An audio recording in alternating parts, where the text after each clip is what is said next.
तो ये कहानी है एक ऐसे क्राउनलेस प्रिंस की जिसे कि इलेक्स या गॉड इलेक्ट्रोलस या नेक्रोमेंसर भी कहा जाता है, जिसने अपनी जिंदगी की शुरुआत अच्छाई के रास्ते पे चलकर किया था, लेकिन जिंदगी ने इसके साथ ऐसा खेल खेला कि ये आगे चलकर इंसानों का दुश्मन बन गया, जो कि आगे चलकर लाओहाओ और यूहाओ का स्पिरिचुअल मास्टर बनता है। जी हाँ, मैं बात कर रही हूँ गॉड इलेक्ट्रोलस पर बेस्ड मूवी की, जिसका कि रियल नेम ये लाइक ऐसी है, एक ऐसा प्रिंस जिसे बचपन में एंजल ऑफ लाइट के नाम से बुलाया जाता था, लेकिन जिंदगी में एक ऐसा मोड़ आता है कि जिस रात से सब कुछ बदल जाता है, जहाँ पर ये डार्क मैजिक की मदद से नेक्रोमेंसर बनकर गॉड इलेक्ट्रोलस का टाइटल हासिल करता है। पर कैसे ये खुद के अंदर बाद में इंसानियत को देख पाता है, ये इस मूवी में हमें सब कुछ दिखने वाला है। इंटरेस्ट में ये मूवी तुम्हारे लिए किसी रोलर कोस्टर राइड से कम नहीं होने वाला। इस मूवी में एक्शन, इमोशनल, ड्रामा सब कुछ है, बस कमी है तो तुम्हारे देखने की। तो मैंने किसी देर के इस जबरदस्ती मूवी को स्टार्ट करते हैं। तो हमारी कहानी की शुरुआत में हमें एक नैरेटर वॉइस बताती है कि कुछ लोगों से सन ऑफ लाइट बुलाते हैं, तो कुछ लोगों को कहना है कि डार्कनेस तुम्हें हमेशा फॉलो करेगा। पर सवाल तो ये उठता है कि वो इतना ज्यादा पावरफुल होने के बाद भी उसे उसके प्यार ने बिट्रे क्यों किया। तो कुछ लोगों का ये भी कहना है कि उसने उस पावर को गॉड को सप्रेस करने के लिए यूज किया, और जिससे उसने मैनकाइंड के ग्लोरियस एरा को पूरी तरीके से डिस्ट्रॉय कर दिया। जिसके बाद वो नैरेटर वॉइस आगे कहती है कि युआन की एक अनफॉरगिवेबल क्रिमिनल है, एक ऐसा सिनर जिसे कि इतिहास का भी माफ नहीं करने वाला। वो वॉइस हमें आगे बताती है कि पर मजे की बात तो ये है कि जब मैंने उसके इस गलतफहमी के बारे में उससे बताया ना, उसने मेरी बातों को सुनकर स्टाइल के साथ अपना हाथ हिलाया और स्माइल करने लगा और कहने लगा आई डोंट केयर। इसी के साथ हमें वहाँ पर कुछ लोगों को दिखाया जाता है जो कि अपने हाथों को ऊपर करते हुए कहते हैं कि long live holy death, long live Electrolus, long live holy death. ये कहते साथ ही वो सभी वहाँ पर नारे लगाने शुरू कर देते हैं। इसी के साथ हम एलेक्स को देखते हैं जो कि वहाँ पर स्टेयर्स पर चढ़ रहा था। साथ ही वो अपने पास के लोगों को भी याद करता है कि कैसे पहले लोग उसे long live sun of light कहकर बुलाते थे और उसके चारों तरफ नारे लगाते थे। जैसे जैसे वो आगे बढ़ता है हमें उसके पूरी जर्नी के कुछ छोटे छोटे झलक दिखाए जाते हैं। इसी के साथ हमारी कहानी फाइनली यहाँ से शुरू होती है। इसी के साथ हमें कर्टन डीमेंट कॉन्टिनेंट का सीन दिखाया जाता है, जहाँ पर नैरेटिव वॉइस हमें बताती है कि 6000 साल पहले तक यहाँ पर डीमन इतने भी ज्यादा आसपास फैले हुए नहीं थे, और इसी एरा को ग्लोरियस एज ऑफ मैनकाइंड के नाम से भी जाना जाता है, जहाँ पर लोग बहुत ही ज्यादा शांति के साथ रहा करते थे और सारे ह्यूमंस गॉड ऑफ लाइट में बिलीव करते थे। इसी के साथ हमें एक चर्च का भी सीन दिखाया जाता है, जहाँ पर हमें बताया जाता है कि ग्लोरियस चर्च बिलीव करती थी कि डिवाइन पावर्स ऑफ लाइट उन्हें हमेशा हर मुश्किल से बचाती रहेगी। और फिर एक ऐसा दिन आता है जहाँ पर उस चर्च का होली पोप बाहर आकर सभी को एक प्रोफेसी करता है जो कि गॉड ऑफ लाइट के बारे में होती है, जहाँ पर वो पोप सभी से कहने लगता है कि मैं बता दूं कि जो सन ऑफ लाइट जो कि पिछले 6000 सालों में हमारे बीच अपीयर नहीं हुआ, पर अब वो सुनहरी घड़ी आ चुकी है और उसके हमारे बीच बॉन्ड होने का टाइम आ गया है। अब मुझे पता है कि आप सबको भी उस पर बहुत ही ज्यादा यकीन होगा, क्योंकि उसके आने के बाद से ह्यूमैनिटी और भी ज्यादा ग्रेटर ग्लोरी की तरफ आगे बढ़ेगी। ये सुनते साथ ही हम देखते हैं कि वहाँ मौजूद सभी लोग बहुत ही ज्यादा खुश हो जाते हैं। वहाँ मौजूद सभी लोग बो डाउन करते हुए सन ऑफ लाइट के नारे लगाने लगते हैं, क्योंकि जो मैनकाइंड का अब तक का ग्लोरियस एरा चल रहा था, इन सबको यकीन था कि उसके आने से हमारी जिंदगी पहले से और ज्यादा खुशहाल होने वाली है, और जिसका कि जनरेशन बाय जनरेशन 6000 सालों से सभी लोग इंतजार कर रहे थे। इसी के साथ हमें बताया जाता है कि इसी दिन से हर एक चीज की शुरुआत होती है। इसी के साथ सीन शिफ्ट होता है और हमें दिखाया जाता है कि काइडन एम्पायर का किंग अपने बेटे को वहाँ पर एक सैक्रिफिकेशन के लिए रेडी कर रहा होता है, जहाँ पर उसका बेटा डर के मारे कांप रहा होता है, लेकिन किंग काइडन उससे कहने लगता है कि बेटा डरो मत, तुम्हें कुछ नहीं होगा। वो अपने बाप से चिल्ला चिल्ला कर कहता है कि फादर प्लीज ऐसा मत करो, मुझे बहुत डर लग रहा है, प्लीज आप ऐसा मत कीजिए। लेकिन हम देखते हैं कि किंग काइडन अपना मन बना चुका होता है और वो अपने उस स्वॉर्ड और स्वर्डनिटी को उठाते हुए कहता है कि मैं इसकी मदद से तुम्हें आज सन ऑफ लाइट बना दूंगा, जैसा कि प्रोफेसी में कहा गया था, और मुझे यकीन है कि तुम ही वो चाइल्ड हो जिसके बारे में आज प्रोफेसी हुई है। ये कहते साथ ही हम देखते हैं कि किंग काइडन उस स्वॉर्ड को अपने बेटे के आर पार कर देता है, जिससे उसका बेटा दर्द के मारे चीख मारता है और उसकी वहीं पर मौत हो जाती है। जिसके बाद उसका फादर कहने लगता है कि मुझे पता है कि तुम्हारे अंदर ऐसी पावर्स है जिससे तुम सन ऑफ लाइट जरूर बनोगे, और जिसके बाद हमारी ये पूरी कंट्री सबसे ज्यादा पावरफुल बन जाएगी। हम देखते हैं कि जैसे ही उसके बेटे का ब्लड वहां पर जमीन पर गिरता है, कुछ डिमोनिक हाथ और कुछ डिमोनिक एनर्जी उसकी तरफ तेजी से बढ़ने लगती है। इसके नेक्स्ट सीन में हम देखते हैं कि अचानक से कुछ ब्लैक स्मोक उसकी बॉडी को घेर लेते हैं और फिर अचानक से वो चिल्ला उठता है। यहाँ पर हम देखते हैं कि उसे बहुत ही ज्यादा पेन होता है, क्योंकि उसके फादर ने डार्क इविल की मदद ली थी, और फिर उसके बेटे की बॉडी हवा में फ्लोट करने लगती है। और हमें यहाँ पर कुछ क्रिस्टल पॉइंट्स को भी दिखाया जाता है जो कि एक के बाद एक लाइट एनर्जी से फिल्ड हो जाते हैं। उसका फादर फिर अपने बेटे को पूरी जनता के सामने इंट्रोड्यूस कराते हुए दिखाता है कि मेरे मेरे बेटे के पास 90 स्पिरिचुअल पावर्स मौजूद है। जो देखकर वहाँ मौजूद सारे लोग कहने लगते हैं कि हमारे क्राउन प्रिंस ने स्पिरिचुअल पावर को 90 पॉइंट्स तक अचीव कर लिया है। इसी के साथ वो सभी उसके आगे बो डाउन करते हुए कहते हैं कि आप ट्रूली में चाइल्ड ऑफ लाइट है, इसमें कोई शक नहीं। हम देखते हैं कि वहाँ मौजूद सभी लोग बहुत ही ज्यादा खुश होते हैं, जिसके बाद एम्परर काइडन सभी लोगों से कहने लगता है कि पूरे तियानलू को ये मैसेज पहुंचा दो कि मेरा बेटा सन ऑफ लाइट है। बता दो कि द ग्रेट एम्परर काइडन का बेटा सन ऑफ लाइट है, जिसके बारे में हमारी होली चर्च के पोप ने प्रोफेसी की थी। इसी के साथ हमें नैरेटर वॉइस बताती है कि इस जमाने में जो काइडन एम्पायर था ना, वो बहुत ही ज्यादा स्ट्रॉन्ग था, और अब जब सन ऑफ लाइट आ चुका है इनके बीच, तो इनकी पावर का ठिकाना ही नहीं रहता। चारों तरफ मौजूद हर एक कॉन्टिनेंट में ये न्यूज आग की तरह फैल जाती है कि काइडन एम्परर में सन ऑफ लाइट आ चुका है। इसी के साथ हम देखते हैं कि ये न्यूज आग की तरह फैलते हुए पांगवो एम्पायर के किंग तक भी बात ये पहुंच जाती है, जो कि इलेक्ट्रोनस का फादर है। जहाँ पर हम देखते हैं कि पांगवो एम्पायर के किंग अपनी वाइफ से कहता है कि हनी, जो इस लेटर में लिखा है अगर वो सच है तो इसका मतलब ये कि हमारा बेटा, ये कहते साथ ही दोनों अपने पीछे की तरफ देखने लगते हैं, जहाँ पर हमें दिखाया जाता है छोटा इलेक्स मौजूद होता है, जिसके चारों तरफ बहुत ही पावरफुल लाइट हमें दिखाई जाती है। और उसका फादर कहता है कि क्या ये सन ऑफ लाइट नहीं है। इसी के साथ हमें स्पिरिचुअल लाइट मास्टर को भी दिखाया जाता है, जहाँ पर वो इलेक्स से कहती है कि इलेक्स, आगे चलकर तुम सन ऑफ लाइट बनने वाले हो, तो तुम्हें हर चीज बहुत ही ध्यान से सीखना होगा। जहाँ पर वो उससे लाइट फॉर्मेशन बनाना सिखाती है, लेकिन इलेक्स उससे कहने लगा है कि मुझे मेरा तरीका ज्यादा पसंद आता है। इसी के साथ हम देखते हैं कि इलेक्स अपनी खुद की फॉर्मेशन बनाना शुरू कर देता है, जिसके नेक्स्ट सीन में हम देखते हैं कि इलेक्स अपनी सीनियर रिसोर्सेज मास्टर्स के साथ ट्रेनिंग कर रहा होता है। हम देखते हैं कि वो अपने दोनों मास्टर्स के साथ वहाँ पर रेस लगा रहा होता है, और उनमें से कहता है कि हमें पहले इसे जीतने का मौका देना चाहिए, जिस पर दूसरा वाला कहता है कि नहीं, योर हाइनेस अब कोई छोटे बच्चे नहीं रहे, अगर उन्हें जीतना ही है तो उन्हें हमें हराना होगा। ये कहते साथ ही हम देखते हैं कि वो वहाँ पर दो पोर्टल्स ओपन करके उनमें से कुछ बर्ड्स को निकाल देता है, जो जैसे ही इलेक्स के सामने जाते हैं तो उसके सामने एक ब्लैक फॉग छा जाता है, जिसके बाद वो दोनों उससे आगे निकल जाते हैं। लेकिन हम देखते हैं कि इलेक्स वहाँ पर एक छोटी सी ट्रिक यूज करके उनसे आगे निकल जाता, और फिर जो उनका टारगेटेड आउल था, जिसे कि पकड़ने पर उनमें से जो भी इसे पकड़ेगा वो जीत जाएगा, तो इलेक्स जैसे ही उसे पकड़ने वाला होता है, अचानक उस पर एक अटैक हो जाता है और इलेक्स का बैलेंस बिगड़ जाता है और वो खाई के अंदर गिरने लगता है, जो देखकर उसके दोनों मास्टर बहुत ही ज्यादा डर जाते हैं। जिसके नेक्स्ट सीन में हम देखते हैं कि वहाँ पर 4 ब्लैक मास्क वाले असैसिन्स आ जाते हैं, जो कि यहाँ पर इलेक्स को मारने के लिए आए होते हैं। लेकिन हम देखते हैं कि जैसे ही उनमें से एक असैसिन इलेक्स को मारने के लिए उसके करीब आता है, अचानक से वहाँ पर एक ब्लैक ड्रैगन अपने मुंह से लेजर निकालकर उसे दूर फेंक देता है। इसी के साथ हम देखते हैं कि वहाँ पर एक ड्रैगन पर सवार होकर एक लड़की आ जाती है, जो कि आते साथ ही अपना हाथ इलेक्स की तरफ बढ़ा देती है और कहती है कि जल्दी से मेरा हाथ पकड़ लो। उसे देखते ही इलेक्स अलग ही दुनिया में खो जाता है, जिसके नेक्स्ट सीन में इलेक्स उसका हाथ पकड़ लेता है और फिर वो उसे ऊपर खींच लेती है, जिसके बाद वो लोग दूर उड़ते हुए चले जाते हैं। वही पीछे से वो असैसिन भी उनका पीछा करते हैं। हम देखते हैं कि वो दोनों ही उन असैसिन से फाइट कर रहे होते हैं। चारों तरफ बहुत ही दमदार धमाके फाइट हो रही होती है। इसी दौरान वो लड़की से कहती है कि तुम वो हो जो कि फ्यूचर में मुझसे शादी करने वाला है, जिस पर इलेक्स कहने लगता है कि अच्छा, तो मैं समझ गया, तुम जरूर प्रिंसेस ब्लू हो, जो कि शिया एम्पायर से। यानी कहते साथ ही वो वहाँ पर अपनी पावर को यूज करके सारे असैसिन्स को एक के बाद एक जान से मार रहा होता है। जिसके बाद हम देखते हैं कि वो उससे कहती है कि मुझे उम्मीद है कि तुम अपने फादर की तरफ वीक नहीं होगे, जिस पर वो कहने लगता है कि मैंने तुम्हारे बारे में जैसा सुना था तुम उससे कहीं ज्यादा रूड हो। कहते साथ ही हम देखते हैं कि वो वहाँ पर एक असैसिन्स को अपने पावर से ही जान से मार देता है, जिसके बाद वो हवा में जंप करते हुए फ्लाई करने लगता है और वहाँ मौजूद सभी से क्लोज कॉम्बैट फाइट करने लगता है। और उसे चिढ़ाती हुई प्रिंसेस फ्लो कहने लगती है कि एक बात याद रखना कि मैं फ्यूचर में वेस्ट एशिया की किंग बनने वाली हूँ, तो इसके लिए मेरा जो फियांसे होगा ना, उसे कमजोर तो बिल्कुल भी नहीं होना चाहिए। बेसिकली वो यहाँ पर उसे एनकरेज करती है कि तुम्हें हार नहीं माननी। हम देखते हैं कि यहाँ पर इलेक्स कमाल की फाइट करता है और वो एक एक को ही अकेले वहाँ पर निपटा रहा होता है, जो देखकर उसका मास्टर वहाँ पे कहता है कि यकीन नहीं होता कि हमारी योर हाइनेस पहले से इतने ज्यादा स्ट्रॉन्ग बन चुके हैं। इसी दौरान इलेक्स एक असैसिन को जान से मारने के लिए पूरी तरीके से रेडी हो जाता है और उसका गला पकड़ते हुए कहता है कि बताओ तुम्हें यहाँ पर किसने भेजा है, जिस पर वो असैसिन गुस्से के साथ कहने लगता है कि यहाँ पर बस एक ही सन ऑफ लाइट हो सकता है और इसके लिए तुम्हें मरना होगा। ये कहते साथ ही वो वहाँ पर अपने पास से एक एनर्जी बॉल को निकालता है, जिसे वो जैसे ही क्रश करता है तो आसपास एक जोरदार धमाका होता है, जिससे हम देखते हैं कि टाइम बिल्कुल पॉज सा हो जाता है और फिर दोनों मास्टर बहुत ही ज्यादा डर जाते हैं। वो दोनों इलेक्स को बचाने के लिए उसकी तरफ अपना हाथ बढ़ाते हैं। पीछे से प्रिंसेस फ्लो भी उससे बचाने के लिए आगे बढ़ती है। यहाँ पर सभी बहुत ही ज्यादा डर जाते हैं, लेकिन इलेक्स यहाँ पर स्माइल करने लगता है और वो अपने दोनों हाथों को क्लोज लाते हुए वहाँ पर थोड़ी लाइट एनर्जी को कलेक्ट करने के बाद जैसे ही अपने दोनों हाथों को एक साथ कंबाइन करता है, हम देखते हैं कि वहाँ पर एक बड़ा सा फॉर्मेशन बन जाता है, जो कि दिखने में किसी छोटे डोमेन की तरह लग रहा होता है जहाँ पर बस एलेक्स का ही कंट्रोल होता है, जो देखकर वो असैसिन कहने लगता है कि आखिर यहाँ पर क्या हो रहा है। ऐसा लग रहा है जैसे वक्त पूरी तरीके से थम चुका है। यहाँ पर एलेक्स उसे गुस्से भरी निगाहों के साथ देखते हुए कहने लगता है कि क्योंकि तुम यहाँ पर अपनी जान देने के लिए ही आई हो, तो क्यों ना तुम्हारी जान को थोड़ा काम में लगाया जाए, और मेरी क्रिएशन के लिए इससे बेहतर अपॉर्चुनिटी नहीं हो सकती। तो चलो फिर मैं अपनी नई क्रिएशन को तुम पर आजमाता हूँ। जिसके नेक्स्ट सीन में वो कहने लगता है नो डिस्ट्रक्शन नो फॉरगिवनेस। ये कहते साथ ही वो वहां पर एक चुटकी बजाता है, जिससे वो डायमेंशन वहां से गायब हो जाता है। और अभी यहाँ पर जो कुछ भी हुआ वो रिवर्स में चलने लगता है, जिससे पोप बॉम्ब उसके हाथ में ही ब्लास्ट कर जाता है। और जिस हाथ में वो बॉम्ब ब्लास्ट हुआ तो वो वहां से कट कर दूर गिरने लगता है। जिसके बाद ही हम देखते हैं कि वो असैसिन दूसरे हाथ से वहां पर एक पोर्टल को ओपन करता है, जिससे वो यहाँ से एस्केप कर सके। लेकिन हम देखते हैं कि उसे ऐसे एस्केप करता हुआ देखकर दूर से ही प्रिंसेस फ्लो अपना डैगर उसे थ्रो करके मार देती है, जिसके बॉडी से आर पार होते हुए उस पोर्टल के आर पार भी पहुंच जाता है। और वो उस पोर्टल के आर पार मौजूद एक बंदे को लगने वाला होता है, लेकिन वो लड़का उससे पकड़ लेता है। जिसके बाद हमें दिखाया जाता है कि ये असल में टाइटन किंग का बेटा होता है, जिसे कि फेक सन ऑफ लाइट भी कह सकते हैं। और जिसके बाद जैसे ही टाइटन का बेटा वहां पे मुड़ के देखता है तो वो असैसिन जमीन पर गिर जाता है और सामने एलेक्स खड़ा होता है, जिससे कि मारने के लिए ही उसे अपने असैसिन्स को भेजा था। जिसके नेक्स्ट सीन में वो उस डैगर को अपने हाथों से क्रश कर देता है और हमें ये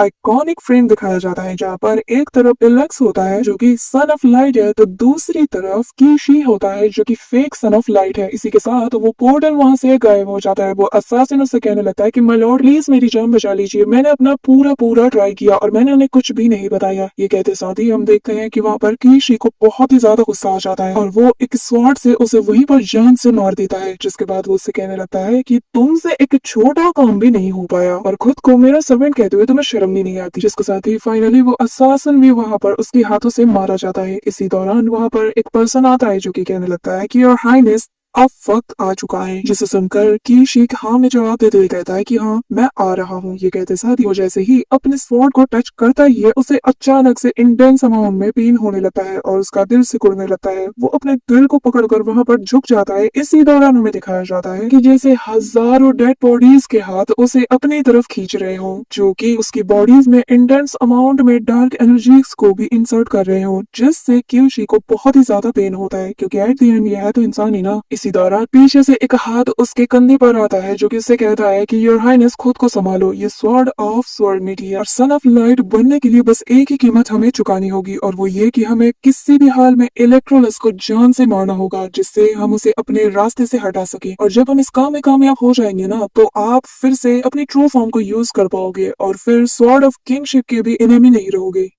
इसी दौरान हम देखते हैं कि वो बंदा उसके अंदर थोड़ी पावर को भी इंसर्ट करता है, जिससे उसे पहले से बेटर फील होने लगता है। जिसके बाद वहां पर गेट ओपन होता है और कीशी अपने स्वॉर्ड ऑफ स्वर्निटी को उठाकर वहां से जाने लगता है, जहाँ पर कि हमें दिखाया जाता है कि उसके किंगडम के सारे लोग वहां पर वेट कर रहे होते हैं और इसे वहां मौजूद सभी लोगों को अपने सन ऑफ लाइट होने का सबूत देना होगा, क्योंकि रूमर्स ऐसे भी फैल रहे होते हैं कि असल में एक और सन ऑफ लाइट यहाँ पर आ चुका है, जिससे इसके सन ऑफ लाइट होने पर लोगों के मन में अंदर ही अंदर घर करता जा रहा था। लेकिन हम देखते हैं कि यहाँ पर इसका जलवा कायम होता है, जहाँ पर लोग इससे बिल्कुल गॉड की तरह पूछ रहे होते हैं, जो देखकर कीशी अपने मन में कहता है कि कितने स्टूपिड है ये लोग। जिसके बाद कीशी अपने उसी स्वॉर्ड ऑफ स्वर्निटी को हवा में उछालता है, जिससे हम देखते हैं कि एक रे ऑफ लाइट निकलती है जो कि आसमानों में जाकर वहां पर उन लोगों पर होली वाटर की बारिश करना शुरू कर देता है, जो देखकर वहां मौजूद सभी लोग बहुत ही ज्यादा ब्लेस्ड फील करने लगते हैं। हम देखते हैं कि वहां पर जितने भी बीमार लोग होते हैं, तो जब उन पे ये बारिश की बूंदें गिरती हैं तो वो बिल्कुल ठीक हो जाते हैं। लोग यहाँ पर खुशी से झूमने लगते हैं, आसपास की फूल भी उस बारिश से खिलना शुरू हो जाती है, जिससे सभी को यकीन होने लगता है कि यही ट्रू सन ऑफ लाइट है। लेकिन इन्हीं लोगों के बीच में हमें एक और लड़की को दिखाया जाता है, जहाँ पर जो वो इन बारिश की बूंदों को देखती है ना, तो उन्हें इसके अंदर इविल एनर्जी नजर आती है। वो अपनी आंखों को अच्छे से साफ करके दोबारा देखती है तो उसे फिर भी वो वाटर होली वाटर की बजाय ब्लैक वाटर नजर आता है, जिससे वो बहुत ही ज्यादा घबरा जाती है। इसी दौरान हम कीशी को देखते हैं, जहाँ पर वो कहता है कि तुम सबको बस मेरी पूजा करना होगा, चाहे जो हो जाए, हर हाल में मुझ पर अपना बिलीफ कायम रखना और मैं ऐसे ही तुम्हारी पेन को तुम्हारी लाइफ से दूर कर दूंगा। और फिर वो बहुत ही इविल सा फेस बनाते हुए कहता है कि लोगों मेरी तरफ आओ, और अपने मन में कहने लगता है आओ और मेरे एंटी ईटिंग पेन को शेयर कर लो। इसी के साथ सीन वापस से शिफ्ट हो जाता है और हमें एलेक्स का किंगडम दिखाया जाता है, जहाँ पर रात के सीन में एक बालकनी में प्रिंसेस फ्लो और एलेक्स इलेक्स मौजूद होते हैं, जहाँ पर प्रिंसेस फ्लू उससे कहने लगती है कि फाइनली आज वो दिन आ चुका है। जो सुनकर इलेक्स उससे कहने लगता है कि क्या सच में आज वो दिन है जब हम एंगेज्ड होने वाले हैं। जिस पर प्रिंसेस फ्लू से कहने लगती है कि और क्या, तो तुम्हें क्या लगता है कि मेरे फादर इतने दूर से यहाँ पर क्या करने आए होंगे? हाँ, जिसके बाद वो उससे बुरी शक्ल बनाती हुई कहती है कि एक बात बताओ, क्या तुम इससे खुश नहीं हो? क्या तुम नहीं चाहती कि मैं तुम्हारी वाइफ बनूं? जिस पर इलेक्स कहने लगता है कि ऐसा नहीं है कि मैं नहीं चाहता, मैं बस इतना जानता हूँ कि हमारे फादर उम्मीद करते हैं कि हमारा ये एंगेजमेंट प्रपोजल बहुत ही ज्यादा काम आने वाला है फ्यूचर में दोनों कंट्रीज के लिए। और मेरे पेरेंट्स को लगता है कि मैं सन ऑफ लाइट हूँ, जो कि सच भी है क्योंकि मैंने सारे पॉइंट्स को अचीव कर लिया था। और जो मुझ पर लास्ट अटैक हुआ है उससे सभी को यकीन हो चुका है कि प्रिंस काइटन फेक है। उसने इविल एनर्जी की मदद से लोगों को बेवकूफ बनाकर खुद वहां पर सन ऑफ लाइट का टाइटल हासिल करके बैठा हुआ है। यहाँ पर सभी को पता है कि आखिर काइटन एम्पर क्या चाहती है, उन्हें तो बस पहले से ज्यादा स्ट्रॉन्ग बनना है। और इसी पावर की लालच में वो लोग इतने ज्यादा अंधे हो चुके हैं कि 6000 साल की प्रोफेसी के लिए जिसका हम अब तक वेट करते आ रहे हैं, उसको भी इन लोगों ने पूरी तरीके से चुटला दिया। सुनने में तो ये भी आया है कि बहुत सी सेवरल छोटे कंट्रीज को भी इन लोगों ने अपने अंदर शामिल कर लिया और उन्हें पूरी तरीके से खा गए। और ये हम सभी के लिए और पूरे मैनकाइंड के लिए बहुत ही ज्यादा फिक्र करने वाली बात है, क्योंकि मेरे फादर की हेल्थ भी अब पहले से कई गुना ज्यादा खराब होती जा रही है। इसी के साथ हमें एक सीन दिखाया जाता है जहाँ पर इलेक्स से उसका फादर कहता है कि इलेक्ट्रोलस, जब तक तुम पूरी तरीके से स्ट्रॉन्ग नहीं बन जाते तो हमें तुम्हारी सेफ्टी का ख्याल रखना होगा। मेरे बच्चे, मैंने कुछ फैसले किए हैं तुम्हारी आने वाली जिंदगी को लेकर और मुझे यकीन है कि तुम उसमें पूरी तरीके से खरे उतरोगे। हम देखते हैं कि ये सारे सीन को याद करते हुए इलेक्स उन्हीं में खो जाता है, जो देखकर प्रिंसेस फ्लो कहने लगती है कि एक बात बताओ, ये बार बार तुम नॉकआउट कैसे हो जाते हो? मेरे साथ होते हुए भी तुम अलग ही दुनिया में होते हो, क्या बात है, तुम मुझे पसंद नहीं करते? हाँ, जिस पर एलेक्स कहने लगता है कि आखिर हमें मिले हुए कितने ही दिन हुए हैं, हमें तो अभी आधा दिन भी नहीं हुआ। जिस पर प्रिंसेस फ्लो कहती है कि हमारे पास तो पूरी जिंदगी पड़ी है ना एक दूसरे को समझने के लिए। की बात सुनकर एलेक्स कहने लगता है कि फिर ठीक है, वादा करो कि तुम मेरे साथ हर वक्त हर सिचुएशन और जिंदगी के हर एक लम्हे में रहोगी। इसी के साथ हमें वो सेरेमनी सीन में दिखाया जाता है जहाँ पर फाइनली इन लोगों की एंगेजमेंट होती है, जहाँ पर होली पोप कहने लगता है कि जैसे ही तुम लोग इस होली बॉव को बनाओगे तो तुम लोग इटरनली एक हो जाओगे और जिसे कि कभी कोई वायलेट नहीं कर सकता। हम देखते हैं कि वो दोनों ही अपने हाथ में एक कट लगाते हैं, जिसके बाद वो दोनों अपने हाथों को एक साथ मर्ज कर देते हैं और कहते हैं कि हम वादा करते हैं कि मैं इलेक्स और मैं फ्लू यहाँ पर गॉडेस ऑफ लाइट और मौजूद सभी कंट्रीज के लोगों के विटनेस में ये वादा करते हैं कि हम आज से यहाँ पर एक दूसरे को as a husband and wife accept करते हैं। और हमने यहाँ पर ब्लडी ओथ भी लिया है, जिससे कि हमारा ये कॉन्ट्रैक्ट अब इटरनली भी बन चुका है। और आज इसी दिन से मैं तुम और तुम मैं हूँ। हम अपनी जिंदगी में आने वाली हर एक चुनौती, हंसी खुशी गम सारी चीजों को मिलकर शेयर करेंगे। उसका दुख मेरा दुख, उसका सुख मेरा सुख, उसकी चिंता मेरी चिंता, उसकी परेशानी मेरी परेशानी, उसकी चीजें मेरी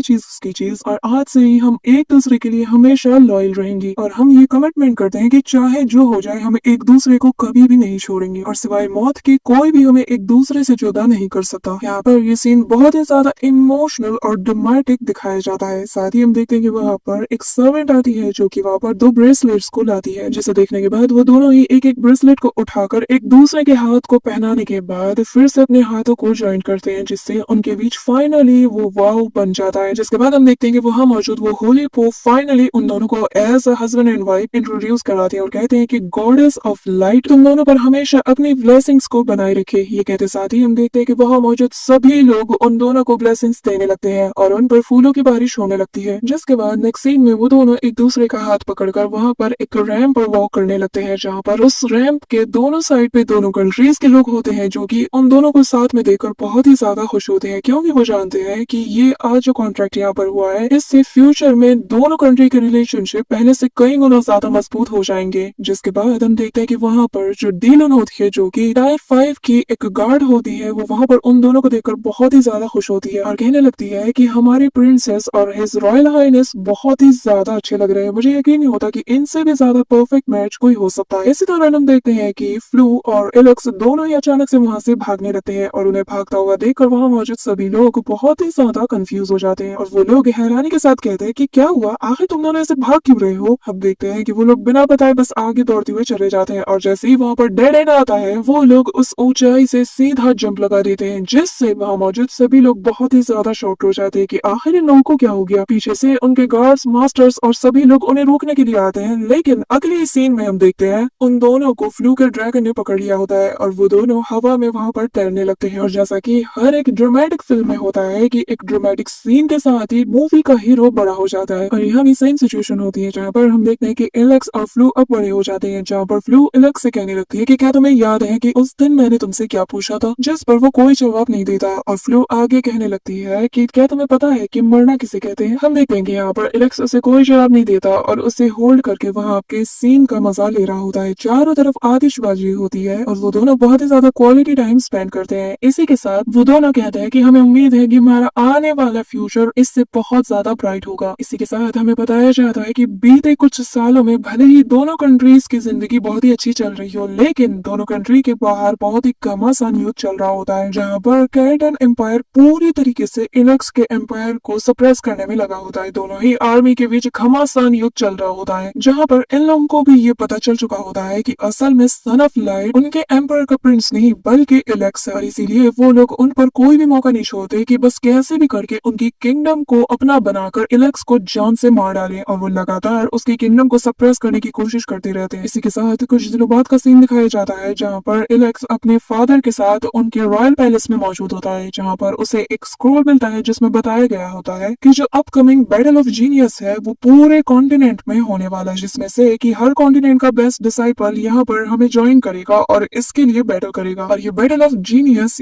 पूरे कॉन्टिनेंट का सबसे ग्रैंड इवेंट में से एक है, जहाँ पर उसका फादर भी बताने लगता है कि ये सब कुछ हमारे ब्रिलियंट चर्च की निगरानी में होगा, जहाँ पर होली चर्च के लोगों का कहना है कि उन्होंने पूरे कॉन्टिनेंट में से सबसे होनहार और यंग जनरेशन को इसमें पार्टिसिपेट करने के लिए बुलाया है। जिस पर उसकी मदर बताने लगती है कि यहाँ पर एक खतरा भी है। वो कहने लगती है कि पर मुझे डर है कि जो हमारी बाकी की कंट्रीज है जो कि हमारे अगेंस्ट है और वो लोग काइटन कंट्री के साथ है, वो लोग तुम्हारी गैर मौजूदगी में कोई ना कोई चाल जरूर चलेंगी। जिस पर एलेक्स कहने लगता है कि मदर फादर आप लोग मेरी चिंता बिल्कुल मत कीजिए, मैं इस चैंपियनशिप में हिस्सा भी लूंगा और जीतूंगा भी, बस आप दोनों मुझ पर यकीन रखिए, क्योंकि अब वक्त आ गया है कि ट्रू सन ऑफ लाइट को पूरी दुनिया में छा जाने का। इसी के साथ ही हमें होली चर्च के आगे का सीन दिखाया जाता है जहाँ पर बहुत से कंट्रीज के लोग यहाँ पर एज अ ऑडियंस आए होते हैं और उनसे रहा नहीं जाता, क्योंकि वो लोग यहाँ पर आज सन ऑफ लाइट को भी देखने के लिए आए होते हैं, जिनके बारे में उन लोगों ने बस आज तक सुना था, क्योंकि सबकी नजर में आज तक काइटन एम्पर का Prince Keshi he sun of light है। इसीलिए वहाँ मौजूद सभी लोग बहुत ही ज्यादा एक्साइटेड हो जाते हैं और कहने लगते हैं कि हमने सुना है कि यहाँ पर सन ऑफ लाइट भी आने वाला है। इसी के साथ हम देखते हैं कि इतनी सारी गहमा गहमी के बीच में जो होली पोप होता है वो वहाँ पर कहने लगता है कि मेजबान कदरदान साहिबान, आप सबका यहाँ पर मैं तहे दिल से स्वागत करता हूँ। उम्मीद है कि आप लोग इस साल के होने वाले जीनियस बैटल को लेकर बहुत ही ज्यादा एक्साइटेड होंगे। इसी के साथ हवा में आतिशबाजी होना शुरू हो जाती है। इसी के साथ यहाँ पर फाइनली एक के बाद एक जीनियस एंटर होना शुरू कर देते हैं, जो कि खुद को मानते हैं जीनियस ऑब्वियसली। तो हम देखते हैं कि यहाँ पर काइटन एम्पर का प्रिंस यानी कि प्रिंस केशी भी आ जाता है, जिसके पीछे उसकी पलटन भी होती है। वही दूसरी तरफ हम अपने एलेक्स को भी देखते हैं, जहाँ पर वो भी अपनी टीम के साथ आ जाता है। और यहाँ पर इतने साल बाद फाइनली हम केशी और एलेक्स को आमने सामने देखते हैं, और केशी को देखते साथ ही एलेक्स को वो बचपन वाला सीन याद आ जाता है जहाँ पर उसने केशी को फर्स्ट टाइम देखा था। इसी के साथ हम देखते हैं कि वो दोनों एक दूसरे को क्रॉस कर जाते हैं। इन दोनों के मन में ही बहुत से अलग अलग सवाल चल रहे होते हैं, लेकिन इसी दौरान वो होली पोप कहने लगता है कि यहाँ पर ये जीनियस ऑफ बैटल दो ग्रुप्स के बीच में होने वाला है, और जो भी जीतेगा उसे आज यहाँ पर द स्वॉर्ड ऑफ डेस्टिनी मिलेगी। और मुझे उम्मीद है कि आप सभी लोग इसके लिए यहाँ पर बहुत ही ज्यादा एक्साइटेड होंगे, और मैं उम्मीद करता हूँ कि यहाँ पर जितने भी प्रतियोगी आए हुए हैं वो लोग आज यहाँ पर अपना बेस्ट देंगे और यहाँ मौजूद हमारे दर्शकों को बहुत ही ज्यादा एंटरटेन भी करेंगे। इसी के साथ वो वहाँ पर एक स्पेल को स्टार्ट कर देता है, जिससे वहाँ मौजूद जितने भी कॉम्पिटिटर थे अचानक उनके पैरों के नीचे एक पोर्टल सा बनने लगता है जो अभी फुल्ली एक्टिवेट नहीं था। और फिर वो पोप कहने लगता है कि मैं इस बैटल का आगाज करता हूँ। इसी के साथ टाइम बिल्कुल फुर्ती से निकल जाता है और हमें दिखाया जाता है कि एक के बाद धड़ाधड़ सारे प्लेयर्स मारे जाते हैं। यहाँ पर बेसिकली एलेक्स और फ्लो ने ही आधे से ज्यादा बंदों का काम तमाम कर दिया था। वही दूसरी तरफ हमें केशी को भी दिखाया जाता है, जहाँ पर वो भी सफाई के साथ सभी को निपटाता चला जाता है, जैसे उसके लिए तो ये सब रोज का काम है। लेकिन हम एलेक्स को देखते हैं कि वो वहाँ पर किसी को जान से तो नहीं मारता, पर उनको इतनी बुरी तरीके से नॉकआउट तो कर ही देता है कि वो गेम से मैंने अपनी जान को गवाए ही बाहर बाहर हो जाते हैं और ये चीज एलेक्स को सबसे ज्यादा खास बनाती है। वहीं दूसरी तरफ हम फ्लो को भी देखते हैं जहाँ पर वो भी अपना बेस्ट दे रही होती है। यहाँ पर एलेक्स को देखकर वहाँ मौजूद उसके कंट्री के सारे लोग बहुत ही ज्यादा खुश हो जाते हैं और उसे चीयर करना शुरू कर देते हैं। इवन के फ्लो के पैलेस के गार्ड्स और उसके मास्टर्स भी वहाँ पर उसे ही चीयर कर रहे होते हैं, जिसके साथ ही हमें कुछ देर बाद का सीन दिखाया जाता है जहाँ पर पता चलता है कि अब यहाँ पर सभी को सोलो प्ले करना होगा, जिसका मतलब ये कि अब फ्लो और एलेक्स को भी एक दूसरे के अगेंस्ट फाइट करना होगा। जो देखकर वो गार्ड भी कहने लगती है कि ये क्या, अब तो इन दोनों को ही एक दूसरे का सामना करना होगा, ये तो बहुत ही ज्यादा बुरा हुआ, अब मैं किसको सपोर्ट करूं। यहाँ पर ये सीन देखने के बाद पीछे खड़ा उसका मास्टर कहने लगता है कि देखने से लगता है कि यहाँ पर ये बैटल को भी काइटन एम्पर पूरी तरीके से कंट्रोल कर रहा है, क्योंकि वो भी यहाँ पर चाहते हैं कि जैसे तैसे करके एलेक्स की जान उसके बेटे कीशी के हाथों से ही चली जाए, और ऐसा काम बस वही लोग कर सकते हैं। यहाँ पर हम एलेक्स को देखते हैं जहाँ पर वो फ्लो से कहने वाला होता है कि देखो हम इस चीज को यहाँ पर सॉल्व कर सकते हैं, मैं तुम पर अटैक नहीं करना चाहता, लेकिन उसके अगली पर फ्लो उस पर अपनी स्क्वाड से अटैक करने के लिए आगे बढ़ती है। दिल तोड़ती है यार तुमने इसको। यहाँ पर एलेक्स उसे देखकर बहुत ही ज्यादा शॉक्ड हो जाता है और इसके अगली पल जैसे ही वो उस पर अटैक करने ही वाली होती है वो अपना डिफेंस वहाँ पर एक्टिवेट कर लेता है। फ्लो से कहने लगती है कि तुम मुझसे ये तो उम्मीद नहीं कर रहे हो ना कि मैं तुम्हें जिताने के लिए अपनी डिफीट को एडमिट कर लूं। जिस पर एलेक्स थोड़ा स्माइल करता है और उसे दूर झटक देता है, जिसके बाद फ्लो से कहने लगती है कि चिंता मत करो, एक बार मैं जीत गई ना तो मैं तुम्हारी हेल्प जरूर करूंगी। जिसके बाद ही वो फिर से उस पर अटैक कर देती है। हम देखते हैं कि इन दोनों के बीच क्लोज कॉम्बैट होने लगता है। इसी दौरान एलेक्स उसे कहने लगता है कि देखो ये बहुत ही ज्यादा डेंजरस है, जिस पर वो उसे कहने लगती है कि याद है ना कि बचपन में एक बार मैंने तुम्हारी जान बचाई थी। जिस पर एलेक्स कहने लगता है कि हाँ, पर इसका मतलब ये नहीं है कि तुम यहाँ पर अपनी जान को खतरे में डालकर मुझसे फाइट करो। सुनकर फ्लो को बहुत ही ज्यादा गुस्सा आ जाता है और वो उस पर काउंटर अटैक करते हुए कहती है कि एलेक्स प्लीज मुझे अपनी फियांसे की तरह ट्रीट करना बंद करो, भूलो मत हम अभी एक बैटल ग्राउंड में, प्लीज मुझे अपनी एज अ ओपोनेंट की तरह ट्रीट करो। ये सुनकर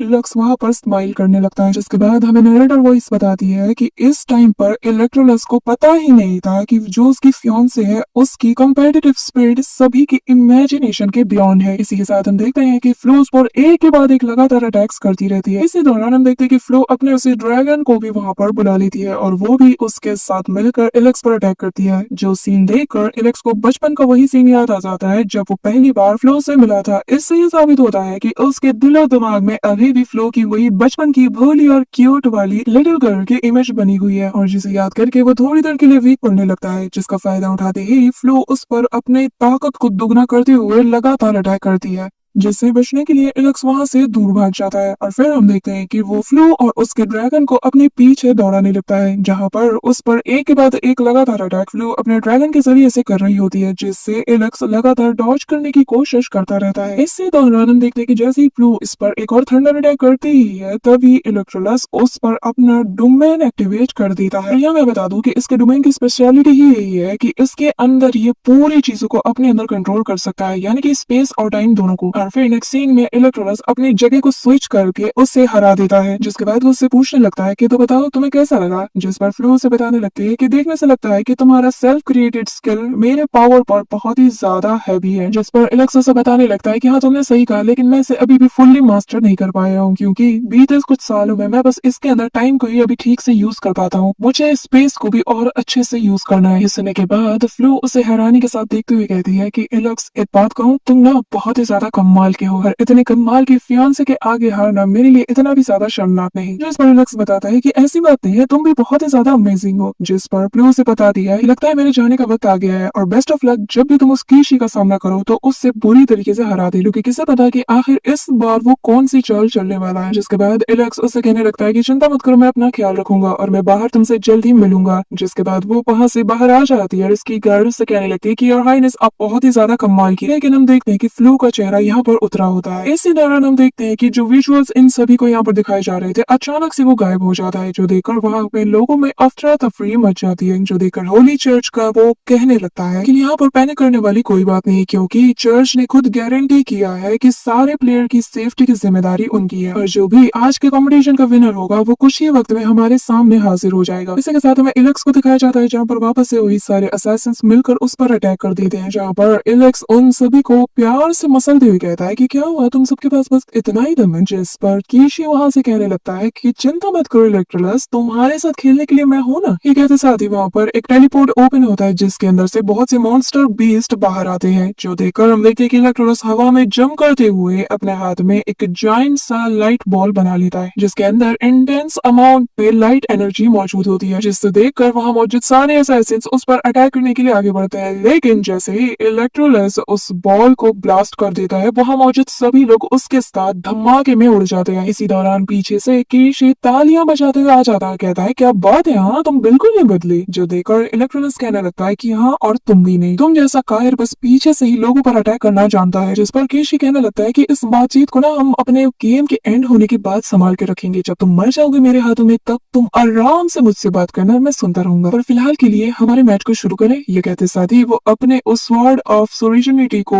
जमीन में काट देता है, जिससे वहां पर एक फॉर्मेशन ओपन होता है और आसपास की जमीन बुरी तरीके से फटने लगती है, जिससे कुछ डेड बॉडीज टाइप की चीजें निकलती है जो कि आधे से आधे इलेक्ट्रोलस का पैर पकड़ लेती है। अब भाई वो लोग ज़ॉम्बीज़ की तरह उस पर एक के बाद एक चौड़ाई करना शुरू कर देते हैं, जिसके नेक्स्ट सीन में हम देखते हैं कि इलेक्ट्रोलस को उन लोगों ने चारों तरफ से बांध कर रखा होता है, जहाँ पर हमें दिखाया जाता है कि इलेक्स के नीचे लावा वाली जगह होती है, जहाँ पर अगर वो गलती से भी गिर जाता है ना तो इसका भजिया बन जाएगा। अरे तो हम आगे देखते हैं कि वहाँ पर कीशी आ जाता है और आते साथ ही उसका गला जोर से पकड़ते हुए कहता है कि क्या तुम्हें ये हीट फील हो रही है? इससे तो हमने स्पेशली तुम्हारे लिए ही बनाया था, पसंद आया? बचपन से मैं इस दिन का इंतजार कर रहा था कि मैं कब तुम्हें अपनी जान से मार दूं और ट्रू सन ऑफ लाइट का टाइटल हासिल कर लूं, हमेशा हमेशा के लिए। जिसके बाद वो हवा में फ्लोट करते हुए कहता है कि तुम्हें जान से मारने के बाद तुम्हारी बॉडी के अंदर से सारी की सारी पावर ऑफ लाइट को अब्सॉर्ब करके उसे मैं अपने नरिशमेंट के लिए यूज करूं, जिससे मैं पहले से कई गुना ज्यादा ताकतवर बन जाऊंगा और जो 90% मेरा पॉइंट्स है वो 100% बन जाए। यहाँ पर हम देखते हैं कि एलेक्स अपने मन में सोचने लगता है कि आखिर इसको कैसे पता कि मैं अपने फॉर्मेशन को बिना अपने दोनों हाथों के यूज नहीं कर सकता। ऐसा लगता है कि ये मुझे बहुत ही अच्छे से जानता है। इसी दौरान वो होली पॉप अनाउंस करता है कि लगता है कि बैटल एंड हो चुका है और अब हमें हमारा चैंपियन मिल चुका है। जिसके नेक्स्ट सीन में हम देखते हैं कि हवा में अंधेरा छा जाता है और स्पेस में क्रैक ओपन होता है, जिससे